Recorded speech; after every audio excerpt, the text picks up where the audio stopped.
आज हम आपको फाइनेंशियल स्टेटमेंट में एडजस्टमेंट किस प्रकार से की जाती है उसके बारे में बताएंगे। अब तक आपने financial statement without adjustment topic पढ़ा, लास्ट वीडियो में आपने देखा, बट इसमें हम एडजस्टमेंट्स यानी एडजस्टमेंट जो हमारी एडजस्टमेंट्स कुछ रह गई हैं, जो हमारे अभी फाइनल अकाउंट्स के अंदर हमने उनको नहीं किया है, उसके बारे में हम आपको समझाएंगे कि वे कौन कौन से एडजस्टमेंट्स होती हैं जो कि ये हमारे ट्रायल बैलेंस से अलग दी हुई होती हैं, उनको किस प्रकार से करते हैं, तो आज हम उनको समझेंगे।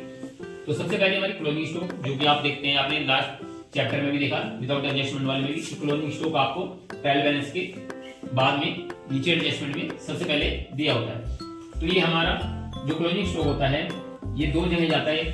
फर्स्ट तो आपको पता है क्रेडिट साइड में, ट्रेडिंग अकाउंट की क्रेडिट साइड में जाता है और बैलेंस शीट की एसेट साइड में जाता है। तो हर एडजस्टमेंट मिनिमम दो साइड जाती है, यह हमें ध्यान रखना है। दूसरा है आउटस्टैंडिंग एक्सपेंसेस।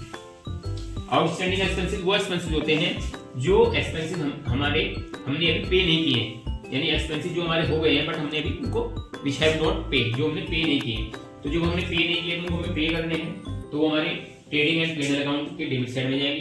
ट्रेडिंग अकाउंट में जो एक्सपेंसिव वेजेस आता है तो वेजेस में जुड़ जाएंगे, ऐड हो जाएंगे। इसी प्रकार से पीएनएल में जो होगा वो उसमें आपको डेबिट साइड में उन एक्सपेंसेस में प्लस करके दिखाए जाएंगे।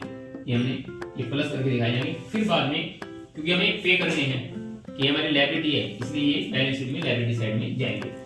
उसी प्रकार से प्रीपेड एक्सपेंसिव जो हमने एडवांस में दी है, यानी वो हमारे जो एडवांस में हमने दिए हैं वो हमारी इनकम्स है, तो वो हमारी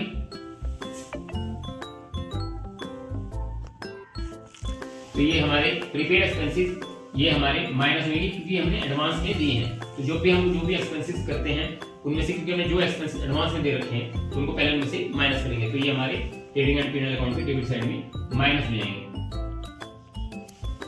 और फिर बाद में बैलेंस शीट में एसेट साइड में जाएंगे क्योंकि हमने एडवांस दिए तो हमारी एसेट्स है। उसी प्रकार से एक्रूड इनकम यानी विच इनकम जो हमने अर्न कर ली है बट हमें रिसीव नहीं हुई है, तो वो हमारी क्योंकि इनकम है बट हमें रिसीव नहीं हुई है, तो ये हमारी पीएनएल की क्रेडिट साइड में जाएगी क्योंकि हमारी इनकम से तो इनकम क्रेडिट साइड में जाती है। और क्योंकि हमने अर्न कर लिया, हमारी इनकम से एसेट से हमारी तो एसेट साइड में जाएगी। उसी प्रकार से अनएक्रूड इनकम जो हमने अर्न नहीं की है बट हमें रिसीव हो गई है एडवांस में, जो हमें एडवांस में रिसीव हो गई है तो वो हमारी क्योंकि इनकम है तो वो क्रेडिट साइड में जाएगी।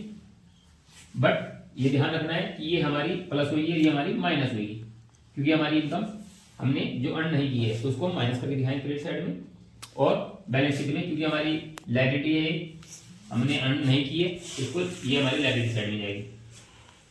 उसी प्रकार से डेप्रिसिएशन जो हमने आपको लास्ट चैप्टर में बताया था, डेप्रिसिएशन जो भी हमारी फिक्स एसेट्स पर ह्रास होता है उनकी वैल्यूज को डिक्रीज करता है वो डेप्रिसिएशन कहलाता है। तो क्योंकि वैल्यू को डिक्रीज कर रहा है एसेट्स को तो हमारा एक्सपेंसेस है, तो हमारा पीएनएल की डेबिट साइड में जाएगा। जो भी परसेंटेज दी होगी 10%, 5%, तो वही निकाल कर वो हम डेबिट साइड में दिखाएंगे। फिर उस बैलेंस शीट में एसेट्स में से उस डेट की परसेंट जो निकाली आई वो माइनस करके दिखाएंगे। तो यहाँ तक आज इस वीडियो में हमने आपको यहाँ तक बताया, आगे आपको ये नेक्स्ट वीडियो में बताएंगे।